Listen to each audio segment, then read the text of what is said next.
ekintu kyaleese obuzibu.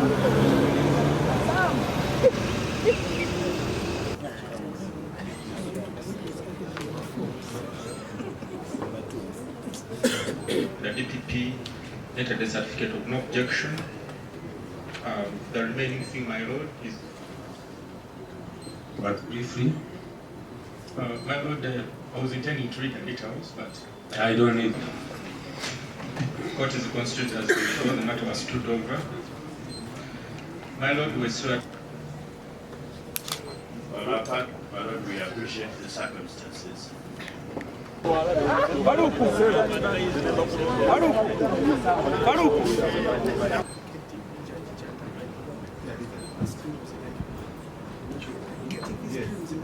Chief State Attorney and Mr. Richard.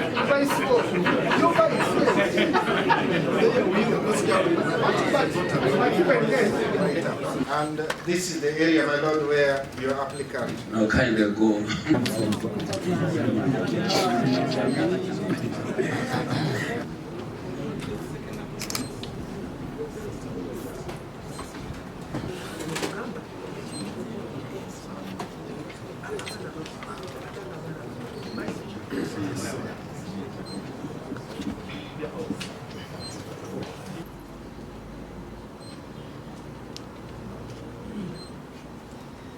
Oh, there. For I'm told Ssewanyana are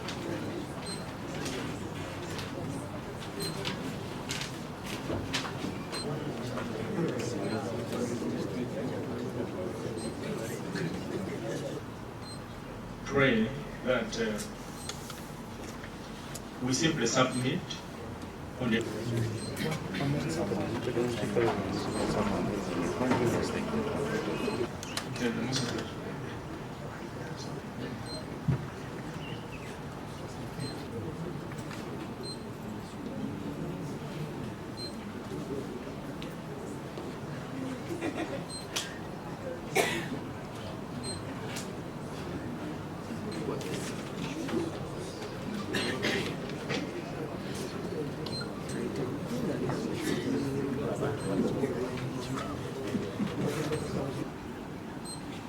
and Detective SP Mubangi is innocent.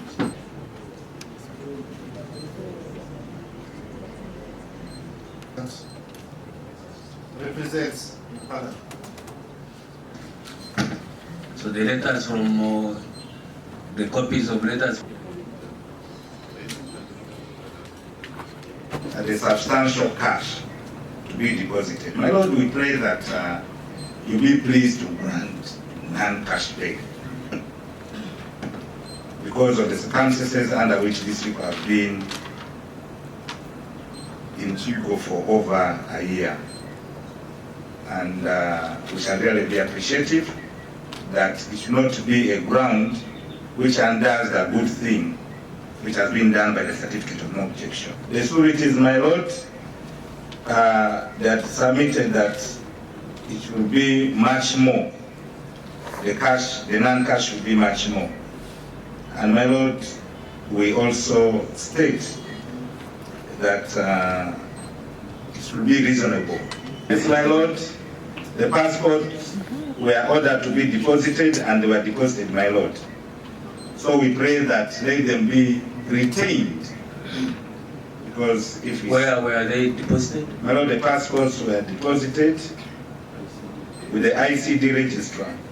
And all the sureties that have been brought have not been objected to by the state. I grant the applicant's bail with the following conditions. Condition number 1, the applicants are released on a cash bail of 20 million Uganda shillings. Number 2 or B, each of the 4 sureties is to execute a bond of 50 million Uganda shillings, not cash.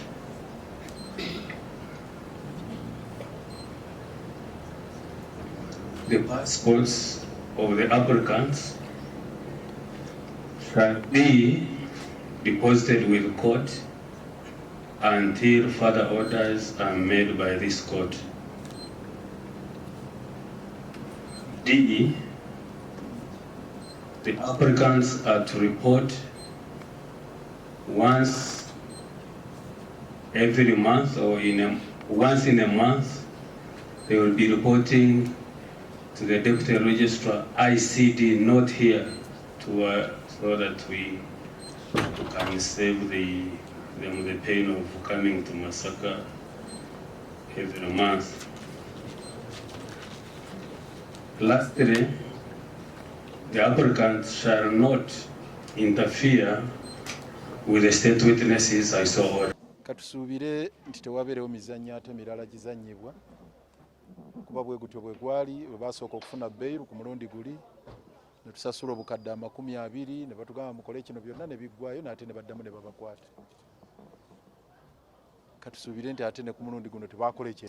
Tumanyi katulabe ekiddako naye ate si feeze eno yo tugyebaza yadde ssente nnyingi nti basooka ne basasula obukadde 2 okusooka kakati ate era babazzeemu obukadde 2 kati kitegeeza buli omu obukadde 8 bwe bukadde 8 awamu ssente nnyingi ku kweyimirira obuyimiriza ate bamemba ba paalamenti nga tebajja kuddukala ki naye katukigumire nti basobole okufaayo ekyokubiri okulaba nti bagenda okufuna obujjanjabi ddala onale balani Ssewanyana nga bwemulabye embeera yesinno tumaze ebbanga nga tulwanagana n'embeera eyo ne tufuna court orders ne baziziimuula ne tukola kino byonna ne babiremesa katusuubire nti processes zigenda kuggwa mangu asobole okufuna obujjanjabi okuva mu malwaliro agasingako wano.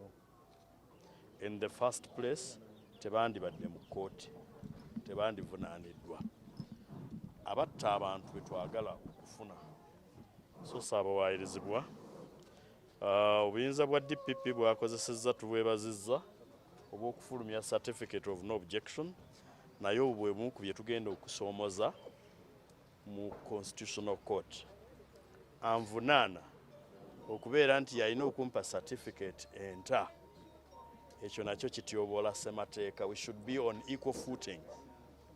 Ekyokubiri n'okugamba nti nina okuprovinga exceptional circumstances nakyo twagala okisoomoza mu kkooti ya ssemateeka kubanga constitution empa eddembe okubeera ebweru oyo alinzijjako yalina okuleeta ensonga lwaki lirina okunzijjibwako n'enjawukana ku balala.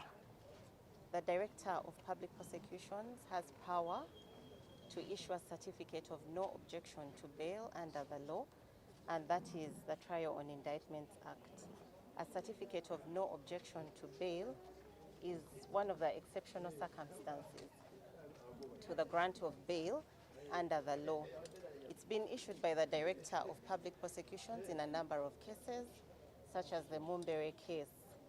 In signing the certificate of no objection in the Member of Parliament's case, the Director of Public Prosecutions considered the illnesses of the Members of Parliament and the fact that the witnesses had been secured.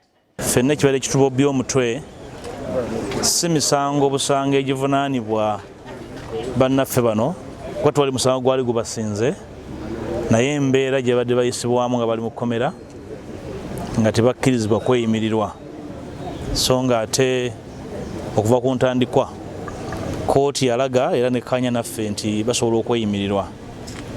Njagala kuyozayoza kkooti okwetengerera ku nsonga eno olwaleero ate n'okwebaza bannange balooya abadde mu nsonga eno okuva ku ntandikwa kuyozayoza bato bange bano okubanga bawereddwa okweyimirirwa. Tewali mufanyumya lutabaalo babanga bali bweru bajja kusobola okwerwanako ate n'okwanganga ebisango ebibavunaanibwa nga obwongo bwabwe bwetagguludde bulungi era sina kubuusabuusa nti n'ebisango tujja kulwanagana nabyo era bajja kubimegga. Olaba omwana wange Ssegirinya nfudde mu kkomera bannaye mwebale nnyo mwenna mwebale abalamuzi mwebale balooya baffe. Tinina essanyu ly'amaanyi nnyo okulaba ng'omwana wange Ssegirinya ne Ssewanyana bavudde mu kkomera. Bannaye abalamuzi mwebale nnyo, bannaye balooya baffe mwebale nnyo, tukwatirako Simena Kyabagamba nina essanyu lya nsusso. Bannange nfukamidde mu maaso gammwe nga mbeebaza, mwebale nnyo mwebalire ddala okulaba ng'omwana ng'ava mu kkomera maama. Leero tuli basanyufu nnyo okulaba nti kyetubadde tuddukira ebbanga ddene kimaze ne kita.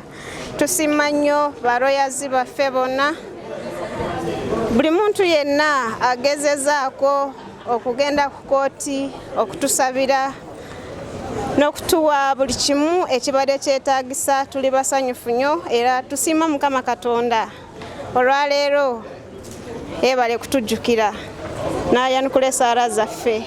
Neebaza Katonda olw'ekikolwa kino kyatukoledde ekyewuunyo. Neebaza abakulu, meeya, Lord Meeya, Mwami Lukwago, Mwami Sseggona ne ttiimu yonna nga bw'eri, Mwami Matiya Mpuuga, oyo munnakyalo munnange, beebale nnyo okulabika nti tebajjeemu manda. Kyannaku nakwongera kunakuwala nti baganda baffe babadde mu kkomera omwaka gumu n'ekitundu naye nga n'obujulizi obubaluma bubuze. Njagala okukubiza bannayuganda okwongera okubeera awamu n'okulwanyisa obutali bwenkanya okulabika ntusobola okumalawo. Muganda waffe batuuse kulaba nga Alani agenda kufa ne bagamba kati katubate. Naye ng'ekyo kyandibadde kyakolwa emabega kubanga obujulizi babunoonya ne bubulwa. N'olwekyo nga babadde mu kkomera tuwulira bulungi nti baganda baffe kati bagenda kubeera ebweru, babeereko ne famire zaffe, babeereko naffe, bagende bafuneko n'obujjanjabi obw'enjawulo. Naye ate ne kitwerakuwaza nti omuntu asobola okuteeka mu kkomera nga tolina musango n'obeerayo ebbanga eryo lyonna. Amazima gakeerewa gali ekyenkya ku nkomerero ya byonna, amazima gabeera ku ki? Kungulu. Tuli basanyufu nti bannaffe naddala nga kati ffe abamakindi West omubaka waffe avuddeyo emirimu mingi gibadde gyagootaana n'ebifaanana ng'ebyo. Katulinde ekinaddirira, twebeeraliikirivu era katugenda kubeera kigo tetumanyi kiyinza kuddirira kubanga naluli baakitukola. Twagala osindika Ssegirinya bangi okuba nga batadde olwaleero. Wakyo bannayuganda bangi abakyali makomera abeetaaga obwenkanya. Tusaba fuutu soja be baakwata abaana bamachete basaanya n'obafuna obwenkanya kubanga tebalina musango, babalanga byabufuzi, batadde abaka ba Parliament ne n'oyo omuntu wa wansi gwe baasiba olw'okuwagira Kyagulanyi yeetaaga okufuna obwenkanya. Tuli beeraliikirivu olw'ensonga nti ababaka bano ngera bye babatuwadde omulundi guno babatuwaako wali emabega naye ne batuteega mu kkubo ne babatujjako ne babazza mu kkomera. Kati tumanyi nti obaddala okutuwa omulundi guno ogusembayo babatuweeredde ddala nti banadda ewaabwe ne balya ne bakyala baabwe Valentine oba nedda. Tuli bennyamivu nnyo, tuli beeraliikirivu, tetumanyi nti oba tunaabatuusa ewaka. Bannakawempe tufiiriddwa bya nsusso olw'okuba nti omubaka Ssegirinya tabaddeewo, ddibu libadde ddene. Eddwaliro lyaggalwa gye buvuddeko awo, ffe badministrator twaliggala olw'ebbula ly'ensimbi kuba badde taliiwo. Projects yali running nga Ssegirinya Youth Foundation ebadde tekyasobola kutambula. Youth Mission Against Poverty gye yateekawo programu y'abavubuka okubajja mu bwavu naye badde tekyatambula lw'ensonga ntabaddeewo. So ekyo kyonna kitukosezza nti abakyala abaali bazaalira obwereere, bannakawempe abaali bafuna obujjanjabi bw'obwereere mu ddwaliro lye tebakyasobola olw'ebbula lye. Naye tulina essuubi nti kkooti kemuyimbudde ajja kuzuukusa projects ezo. Naye nze kyendabye olwaleero ndooza eddembe ly'obuntu mu ggwanga Uganda terijja kubaamu olw'okuba libadde ku test era ligaanye okuyita. Nti ebbanga erisibiddwa abantu bano ate nga babaka ba Parliament tewali walowoozezza ku be bakiikirira era babataddeko omuteeru ogwa buli mwezi okubanga badda ate tetunnabakakasa nti ddala obukwakulizo bwe bataddeko obw'essente 100,000 ezo zonna banaabusobola. Omuntu abadde mu kkomera ate okumuteekako omuteeru gw'okusasula nkakasa bayinza obutakisobola, naye kkooti ndooza yeetereeze. Tuli basanyufu olunaku olwaleero naye era tusaba nti banna NUP ba members bayitirivu nnyo bakyali mabega wa mitayimbwa. Aba NUP abasukka mu 30 okudda waggulu. Tusaba ekitongole ekiramuzi nga bwe kyetengeredde ku musango guno gwa Alani ne Ssegirinya kiveeyo kyetengerere ne kuba members bafe aba NUP abalala be basindisa ekigo.